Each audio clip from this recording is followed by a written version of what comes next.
بینەرانی قەدرگرانی کوردستان 24 کاتتان باش. ئەمشەو لە پرۆگرامی بۆ هەمووان لە قەزای بنەسلااو دانیشتوین. پێم خۆشە گەنجی ئێستانەوەی ئێستا بزانن قەزای بنەسلاوە چۆن سەریێڵداوە دیارە لە هەشتاکانی سەدەی ڕابردوو لەلایەن حکوومەتی بەعسی لە ناوچۆوە هەر کورد و کوردستانیە ئەگەر هزر و بیری بزاوی ڕزگاری خوازی کوردی لە سەر و کەلەیدا هەبووە لەلایەن حکوومەتی بەعسەوە لە ناوچە جیاجیەکان بە تایبەتی لە دەڤەری گەرمیان توانین بڵین تا دەڤەری بیتوێن و پشدەریش بە زۆرم لێ ڕاگوازیان دەکردن و دایان هێنان لەم کۆمەلگا بە زۆرم لێیانە نیشتەجیان دەکردن. با ئێستا ئێمە لە دوای ڕاپەڕینەوە و بە تایبەتی لە قۆناغی ئێستێ کە ساڵی 2025 بزانین قەزای بنەسلاوە بەو قۆناغانەیدا تێپەڕی ئێستا لە ڕووی کار و پرۆژەی خزمەتگوزاری لەلایەن حکوومەتەوە لە چه ئاستێکدایە.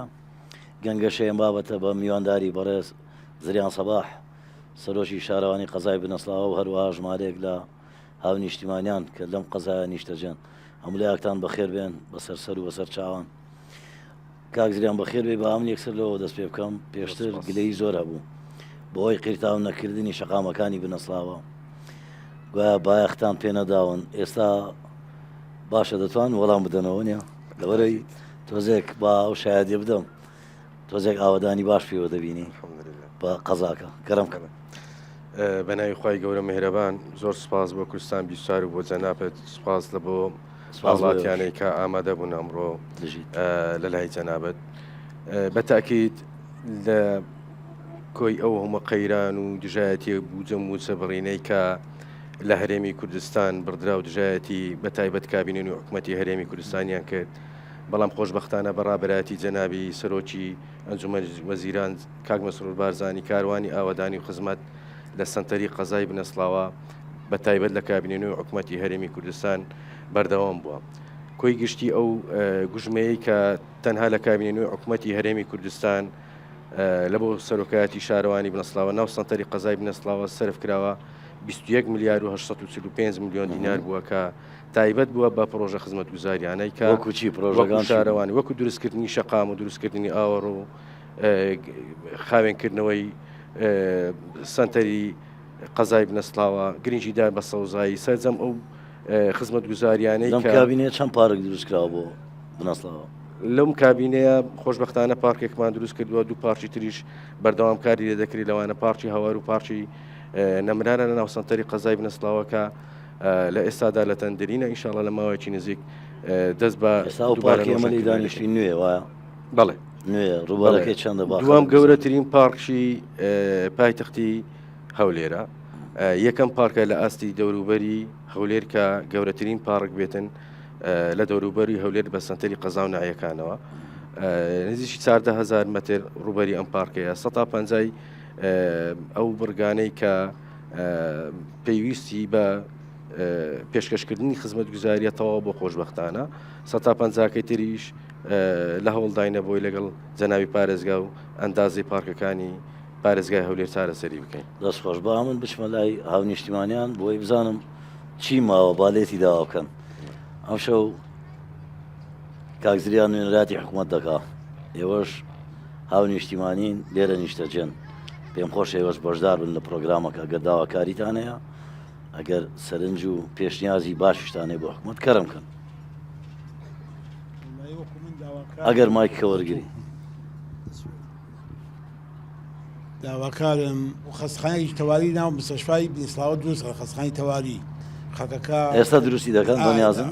حەقی وایە دروستی بکەن زۆر پێشنیاز دەکەی نەخۆشخانەی فریاکەوتنی خێراکەوتن لەبەرەوەی سەرنیەتی قەزاقە قەزایەکی گەورەیە نەخۆش بێ بیبن بۆ هەولێر بەزگە خەستخانەیەکی تەواری هەبێ زۆر شتێکی چاکە و پیرۆزە. ئێستا چەند خەستەخانەی لێ هەیە؟ ئێستا دوانمان هەیە بەس ئەوەی ڕاژان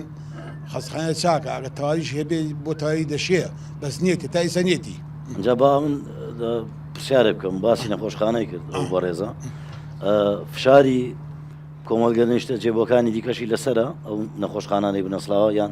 یان بە تەنها هەر بنەسلاوەیە تەنها سەنتەری قەزای بنەسلاوە بۆ وڵاتی کۆمەلگەی دارەتوو هەیە ئەوان لە کاتی سەردانی نەخۆش نیان بۆ ئێریان دەچنەوە لێ نەخۆشخانەی تایبەت بەخۆیان هەیە هەم نایەی دارەتوو کەس نزان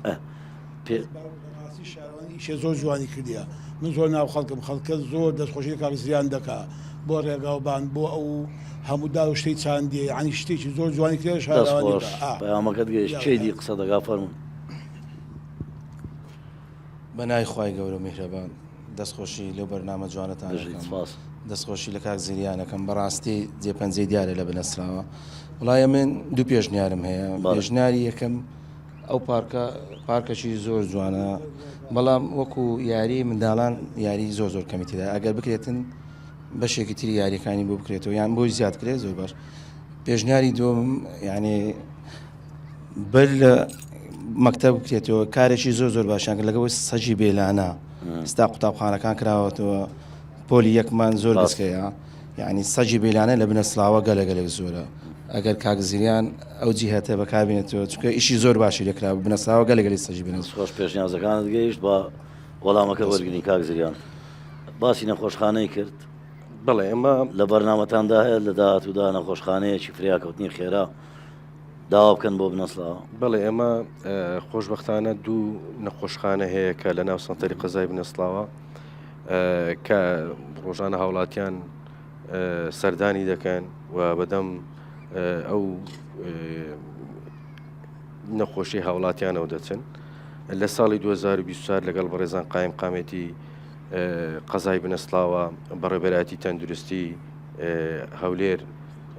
دەشتی هەولێر ئەمە پێشنیاری دوو نەخۆشخانەی تایبەتمان کردووە بۆ سەنتەری قەزای بنەسلاوە لە سەرەتاوە ئاماژەم پێکرد بەهۆی نەبوونی بودجە و کولفەی پێویست لە بەرەو نەتواندراوە ئەو دوو نەخۆشخانەیە پێشنیارمان کردووە جێبەجێ بکرێتن شوێنی یاری لەم پارکە بە تاکید لێرانە شوێنی یاری هەیە و بەڵام وەکو بەرچاوڕوونی ئەو بەڕێزانش کە لێرە دانیشتنە و لەگەڵ بەڕێبەرایەتی ئەندازەی پارکەکان و بەشی کارژێڕی پارکی هاوار ئێمە گفتوگۆ داین بەوەی کە بتوانین دووبارە کۆمەڵێک یاری باشتر و گرنگی باشتر بە شوێنی یاری منداڵان بدەین بابەتی سەگی بێلانە سەگی بێلانە ئەمە بۆتە کێشەیە لەم ساڵدا سەردەما بەڵێ لەم ساڵدامە 4 حملەیەکی گشتگیرمان کردووە کە تیمی خزمەتگوزاری سەرۆکایەتی شارەوانی بنەسلاوە هەوڵی ئەوەی داوا کە سەگی بێلانەکان بگوازرێتەوە بۆ شەڵتەری هەولێر و لەم هەفتەیە ئێمە لەگەڵ بەڕێزان قایم قامێتی قەزای دەشتی هەولێر و بەڕێبەرایەتی گشتی شارەوانیەکان بۆەوەی کە لە هەفتەی ئایندە ئینشاڵڵا حملەیەشتری گرتنی سەجی بێلانە دەست پێ دەکات زۆر باشە باسی پارکەکان دەکرێت بۆی کە کارمەندیان کەم وەکو پێویستین بە تایبەتی لە ڕووی خزمەتگوزاری پارکەکان بۆ خاوێنکردنەوە بۆ چاودێریکردنی سەردانی کەرانی پارکەکان هۆکارەکە ئەو قەیرانەدارایە کە یەخی حکوومەتی گرتووە یاوەتە کێشەی دیکە هەیە یاوەتە خەڵک ناوێت گرێبەستان لەگەڵ بکات چۆنەوە بە تاکید ئەو قەیرانەداراییە وەکو لە سەرتاوەش باسم کرد کاریگەریەکی خراپی لەسەر پرۆژە خزمەتگوزاریەکان هەبووە قەزای بنەسلاوەش بەدەر نییە لەو کاریگەریەی کە بودجەی هەرێمی کوردستان بەدڕایە کاری کردووە بەڵام خۆشبەختانە ئێستا دەبینین هەندێک پرۆژەی ستراتیجی گرین کە لە بۆ سنتەری قەزای بنەسلاواتەوە دەمەوێت لێرانە ئاماژەی پێ بکەم پرۆژەی ڕووناچی کە خۆشبەختانە هاوڵاتیان ئێستا تێدا بەشدار و سدمەند تقری 5,000 هاوڵاتی لە قەزای بنەسلاوە سوودی لێ دەبین پرۆژەی فریاگوزاری ئاوی خێراکە و بەڕێزانش ئاگادارن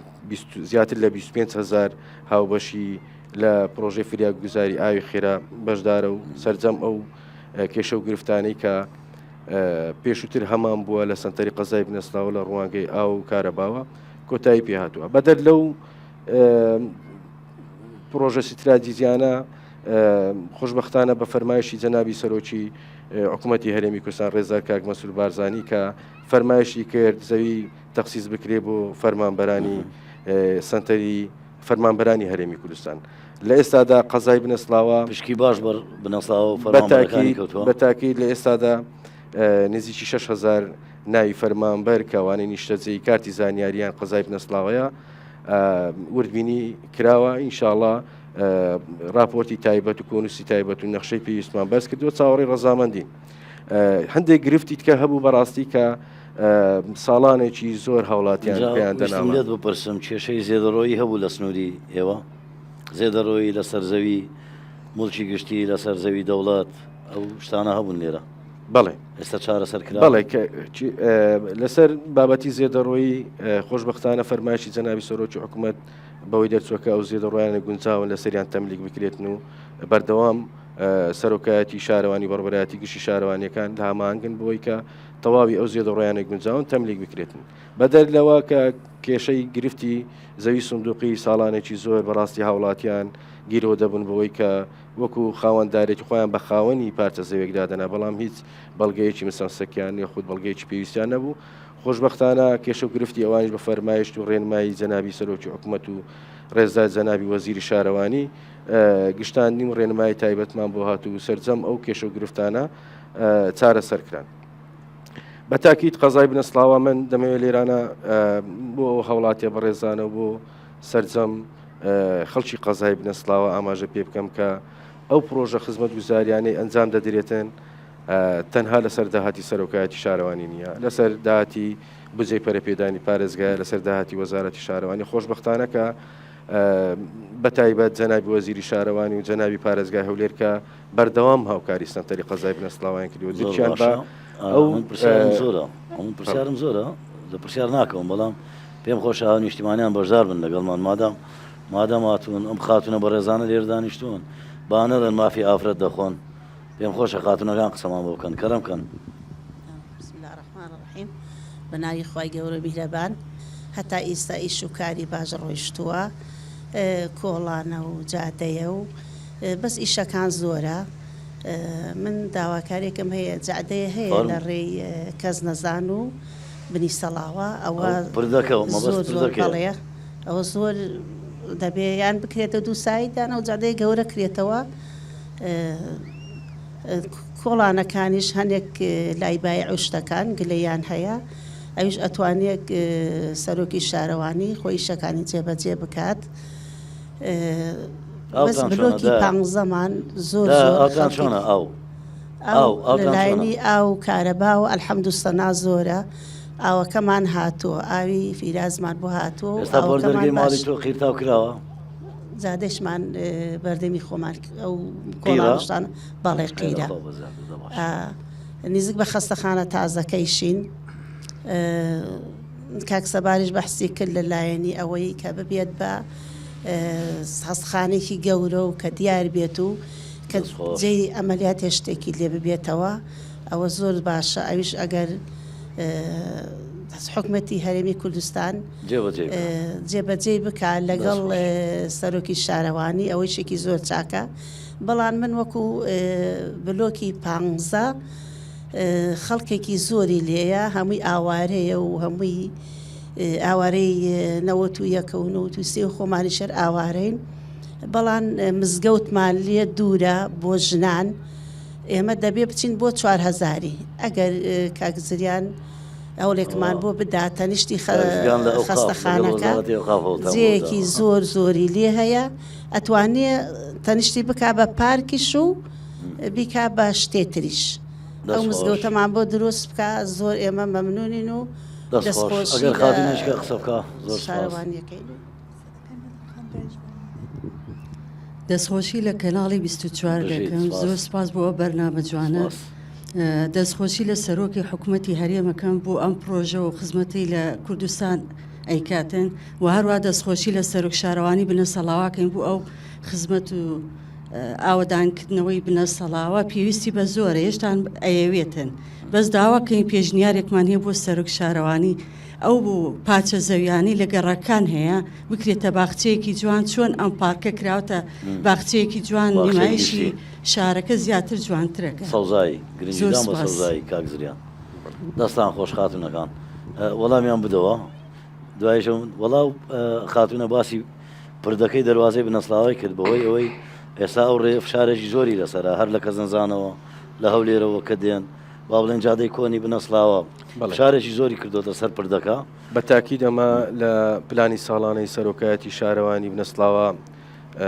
دەرخستەی تایبەتمان کرد هەم لە ساڵی 2024 و هەم لە ساڵی 2025 کە گوژمەی ئەو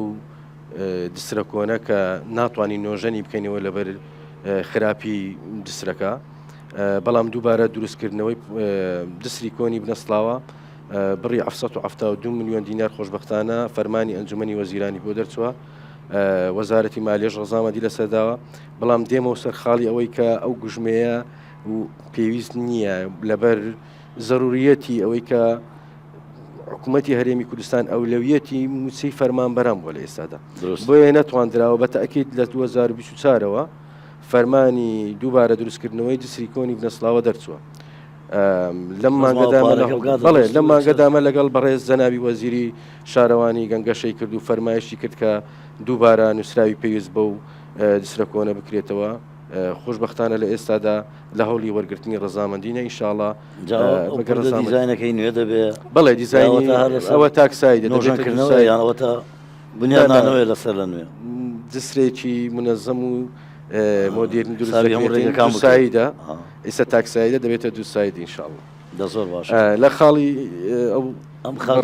باسی سەوزایی کرد ئەمەشی باس کرد ئەمە دەمەوێت باسی سەوزایی یەخی وەزارەتی وەقاف بگیرێ بەڵێ ئەمە بە تەنها لە کابینەی حکوومەتی هەرێمی کوردستان 13500 دار و نەمام لە سنتەری قەزای بنەسڵاوە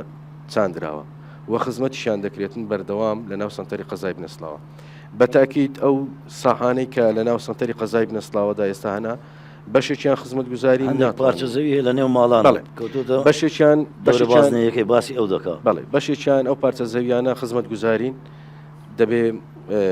بۆ خزمەت گوزاری گشتی بەکاربێتن بەشێکیان سەوزاینین بە هەمان شێوە ئەمە لە بەرنامەماندایە ئینشاءڵڵا ئەو پارچە زەویانێک کە سەوزایە لەوێندەر ئینشاءڵڵاوانیش دار و نەمام و گوڵی لێ بچێنی نازانم ئەوەی کە شەقامی باسی شەقامی کە زنجان بنەسڵاوی کرد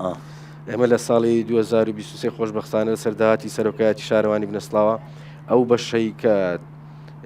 تا بە ئیسنووری سەرۆکایەتی شارەوانی بنەسڵاوەیە ئەو شەقامە دووسایدی لاوان نە دووسایدی لاوان نا دووسایدی بنەسڵاوە کە زنجان بەڵی سەروتر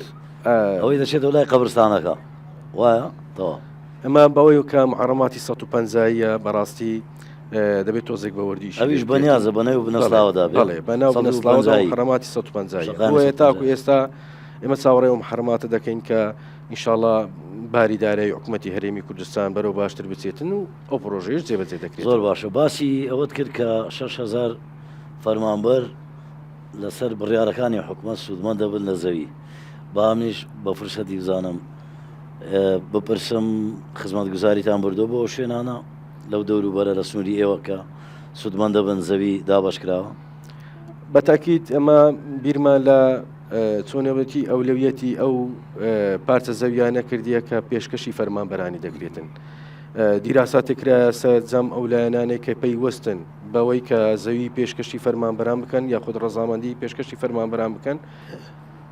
ڕەزامەندی هەمویان ڕێی هەمویان لە ناو کۆی ئەو کۆنووسە و لە ناو ئەو لیژنەیە کە پێکاتۆ لە زەوی فەرمانبەران بە تەئکید ئەو پێشنیارانە هەمووی خراوەتە بەرباش شوێنێکی گونجاو دەستنیشان کراوە بۆی بەکەمترین کات و بەکەمترین کورفە بتوانین خزمەت گوزاری پێشکەش بە و پارچە زەویانە بکەین کە پێشکەشی فەرمانبەرانی دەستخۆش دەچمەوە لای هەو نیشتیمانیان بەڵام لەسەر پرۆژەی گەیشتنی شەقامی 150 بە بنەسڵاوە هەڵوەستە دەکەم دوای میوانەکان پرسیار لێ دەکەم چکە یەکێک دەبێت لە پرۆژە هەرە گرنگەکان بە تایبەتی بۆ بنەسڵاوە پێم خۆش ئەوەی بەڕێز ئەگەر پرسیارێکتان ما فەرم قوربان ئەگەر مایکەکە بدەن توخوا مایکەکە بدەن بەو برا ئەم ئافرەتە ئەڵێت لە کۆترستی بەس تۆزێ شەرمەکەم قسە بکەم نا با قسە بکە ئاسایە با قسە بکە ئاوشتمانیە و با قسە بکە بۆ نەچۆ و زۆر ئاسایە فەرمو خاتون براجان دوای و خاتون فەرمو کێشەتان هەیە؟ سڵاوڕێزم هەیە بە ناوی خوای گەورە میهرەبانەوە زۆر سوپاسی کەناڵی 24 دەکەم جەنابی حکوومەتی هەرێمی کوردستان هەروە بەڕێز کاکزریان زۆر کار و چالاکی زۆری کردووە بۆ شاری بنەسڵاوە هەم سەوزایی هەم پێشکەوتنێکی زۆر بەخۆ دەبینێ و زۆری زەحمەت کێشاوە بەس ئێمە لە کۆترستی بە 4 ڕۆژ 5 ڕۆژ جارێک ئاومان دەکرێتێ لە کۆترستی 1000 مترەکان بەڵێ جا هیوادارم کە کێشەی ئاوتان ماوە ئێوە بەڵێ زۆر ناخۆش کاک زریان ئەوە کێشەیە دەستەکان خۆش ئەوە بێ، زۆر کێشەیە سوپاسی دەست خۆش بە هەمووتان ئەو برا دەکەم بە ڕێزە جەناب دوا کاک دەرفەت زریان. سوپاس. بۆ برا بە ڕێزە چکە بەرنامەکەشم بەرە کۆتایی دەڕوا فەرم قوربان بەناوی خوای گەورە و میهرەبان بە خێراتنی کەناڵە بە ڕێزەکەتان بژیت دەکەم قوربان. بە خێراتنی کاک زریان دەکەم بژیت. بەڕاستی لە دوای هاتنی جەنابیان لە بۆ سەرۆکایەتی شارەوانی گۆڕانکاریەکی بەرچاو دیارە بە بنەسڵاوە و پرۆژە و شتی واش هاتیە لە بۆ بنەسڵاوە الحەمدولله، بەڵام هەندێک لە بەشەکانی بنەسڵاوی یعنی پرۆژەی بەرچاوی لێ نەکرا یان خەڵکەکان ڕەنگە گلەیان هەبی، منش پێم خۆش بوو یعنی هەندێکی بخەمە ڕوو وەڵا فەرموو لەوانە ئەمە گەڕەسۆر بە درێژایی بنەسڵاوە یعنی ژمارەیەکی یەکجار زۆری پارچە زەویە حکوومەتی هەرێمدا بەشی کردووە. بەشەچی پێی دەگوترێن 9,000 گەڕەسۆر لە 2014ەوە لە ڕێگای شارەوانی ئیجازەیان پێدراوە بۆ خانووکردن، بەڵام کێشەیەکی زۆر ئەساسیمان هەیە لەو گەڕەکە ئەویش بەناو نەکردنی عەرزەکانە 248 قەتعی 250 مەتریە هەتا ئێستا کارتە تەنها لە سنووری بنەسڵاوە ئەوانە بەناو نەکراون. کێشەکەش لە بینی تەختیت عومرانی و سەرۆکایەتی شارەوانیە. دەستخۆش با دوو دەقەمەوە بەرنامەکەم با جواب بداتەوە پێم خۆشە وەڵام بداتەوە لەو برا بە ڕێزەوە ئەگەر وەڵامی بدەیەوە دواتر خوشکەکە خوشکە بەڕێزە خۆت گوتت بە مافی ئافرەت نەفرەتی خوشکە بەڕێزە تایبەت کۆترستی بە سەرچاو بە دۆداچوون دەکەین، بەڵام ئەو پرۆژە فریاگوزاریە ئەمە کە